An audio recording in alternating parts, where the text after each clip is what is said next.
Good morning, students.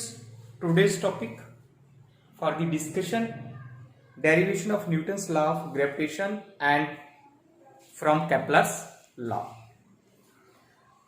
All other planets except Mercury and Pluto revolve around the Sun in almost circular orbits. Let us suppose m be the mass of Sun and if small m is the mass of the planets. Differentiate करने के लिए लिया हुआ हमने capital M और small m of the planets revolving around the Sun in a circular orbit with radius r and its angular velocity is omega. Then the centripetal force F required by the planet will be given by the F is equal to mr omega square. Omega हमें पता 2 pi upon T होता, then I can put the value of omega, it becomes F is equal to M R 2 pi upon T का whole square, then simplify it, F is equal to 4 pi square upon T square into M R. Let it be equation number 1. जो last हमने Kepler's law पढ़ा था यानी third law पढ़ा था वो पढ़ा था T square directly proportional to a cube. अब हम यहां क्या कर रहे हैं, r is equal to a मान लिया मैंने, क्योंकि हमारे पास वो जो रूल्स होता है ग्रेविटेशन का वो हमें पता है, f is equal to G m1 m2 upon R square होता है. Then T square is K constant है, is equal to K R cube.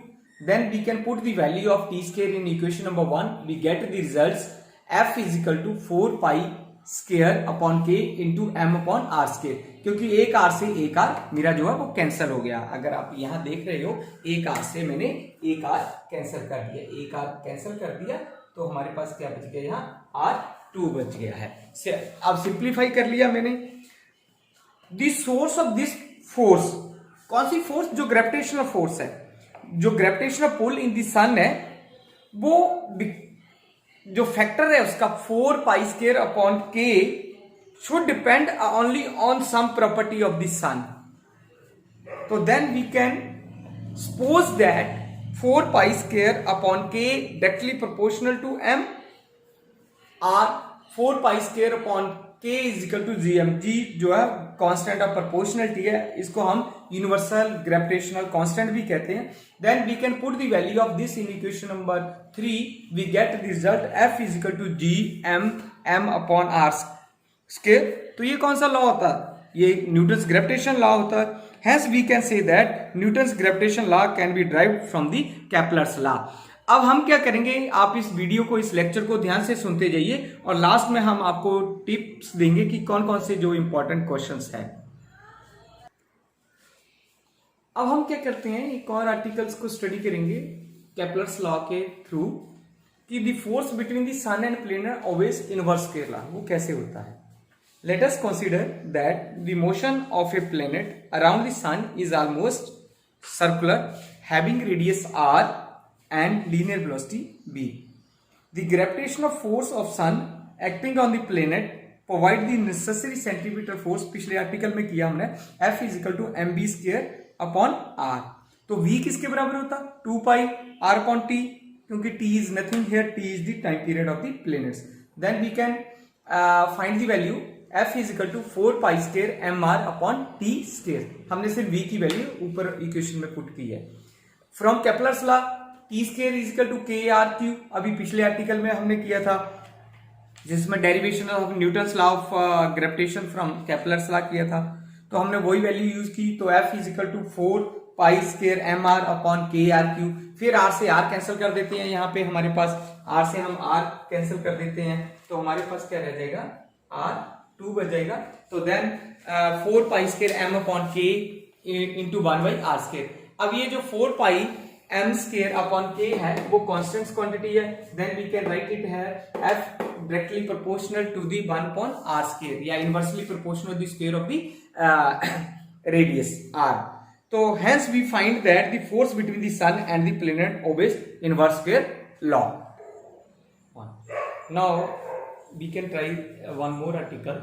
Show that for an elliptical orbit the eccentricity E या epsilon is equal to r maximum minus r minimum upon r maximum plus r minimum.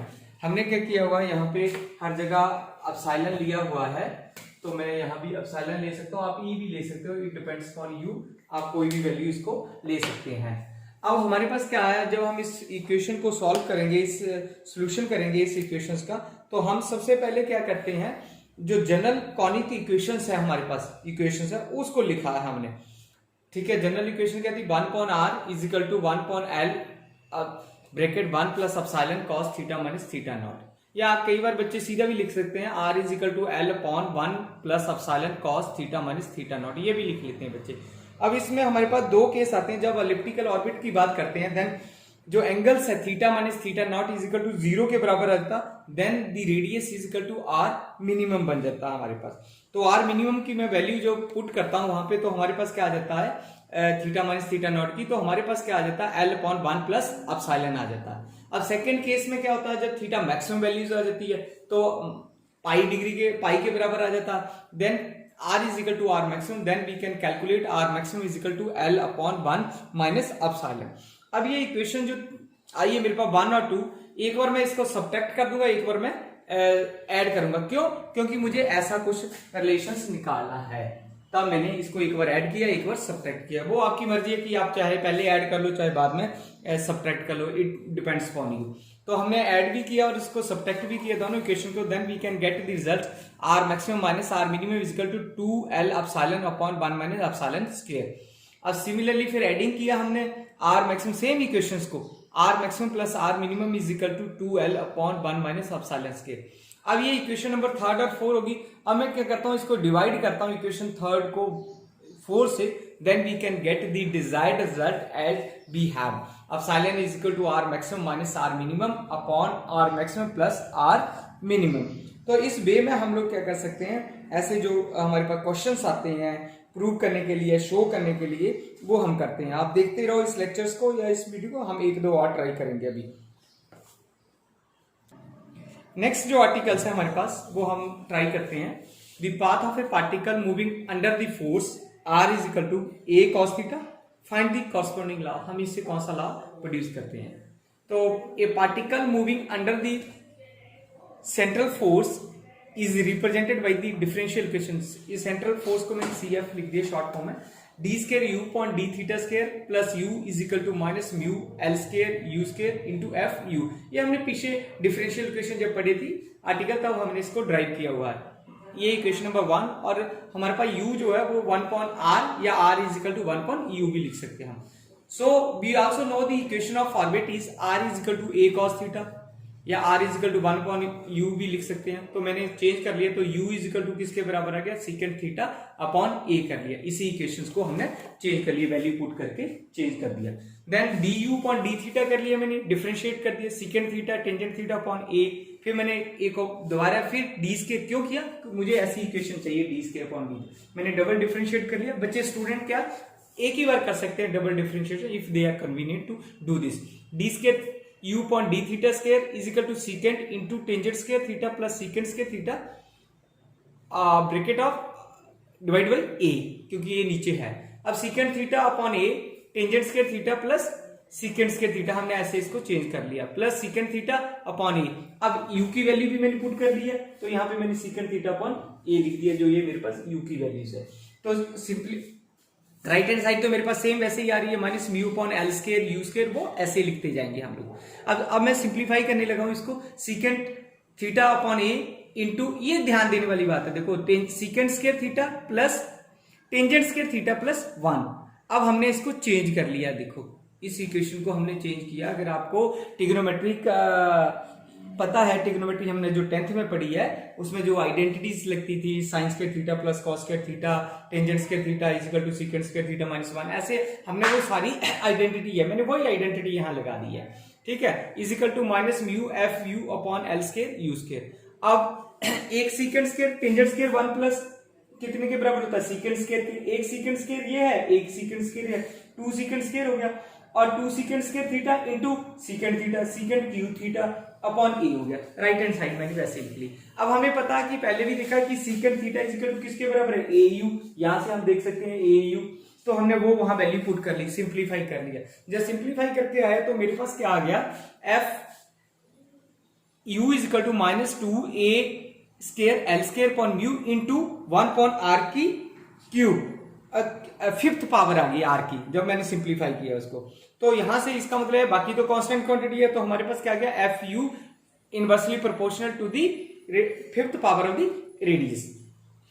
So it is found that the signify of this equation that the force varies inversely as the fifth power of the distance, radius कह लो या distance कह लो, क्योंकि हमने यहाँ r distance ही है हमारे पास। Okay, तो this is whole about the equation of some of the questions we have today tried। ये जो भी आज क्वेश्चंस किए हैं वो बहुत इंपॉर्टेंट है from examination point of view. Thank you very much.